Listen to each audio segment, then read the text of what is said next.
So I'm with Henry Bonsu, one of the founders of Colourful Radio. Hi, Henry. Hello, how are you doing? Good, thank you. Excellent. Tell me a bit about your breakfast show, your role in that, how you prepare for it, etc. Okay, well, I'm the producer and editor and co-presenter of The Breakfast Show. I do it every Monday to Friday, 7 till 10 in the morning. It's kind of news, views, interviews, lots and lots of big tunes. I sound like I'm on the radio, don't I?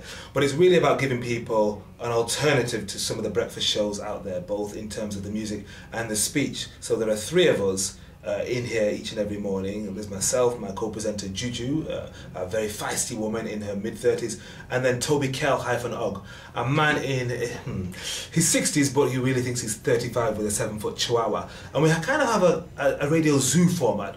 We start the day off with the news and the travel, and then we talk through the papers, take some key talking points from that, and then we have about 3 or 4 interviews every morning, usually with a politician or an opinion former talking about some of the news of the day. And it can get really kind of hot, rough and dynamic, but the blend of music and very powerful speech from a very diverse point of view. Me, man of African origin, British born, in his early 40s. Juju of Caribbean and English origin, so mixed race, in her mid-30s. And then Toby, white and Jewish, in his early 60s, although he thinks he's 35. Cool. So a great spread of diverse opinion, and nothing can match it on radio, I don't think. So how do you know when you're having a good show?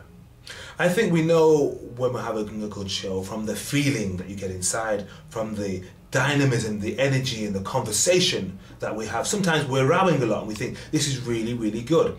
And then you can tell, of course, by the interaction with the audience, you know, through texts, phone calls and emails. And if the show goes by really quickly and you feel exhausted but deliriously happy, you know it was a good show. Great.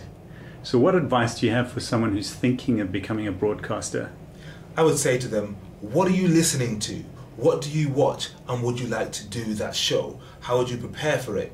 And are you constantly listening back to those shows and asking yourself what it would take to get into that particular area of broadcasting? Because if you're not asking yourself those things or doing those things, it might just be a fantasy and something that you're genuinely not really interested in.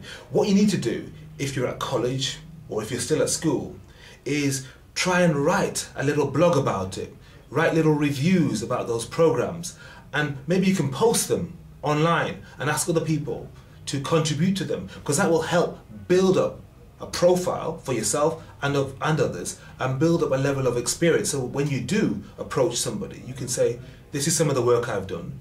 I've been writing about your programs. I've been listening to your radio station, and this is my analysis, this is my feedback. Nothing we like more than somebody giving us honest, critical feedback.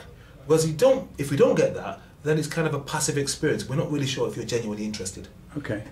It must be something quite competitive to get into, Henry, I'd imagine. I mean, a lot of teenagers thinking, oh, I'd like to be a DJ, for lack of a better word. You know, this is kind of high profile, sexy, you know. Yeah, they don't realize just how much work goes involved into preparing the show. You know, it's like the proverbial swan. Yeah, so above the water, this elegant gliding thing, but beneath the water, the feet are paddling away furiously. It takes an enormous amount of preparation, and then you fine-tune it so that what you say is well-informed.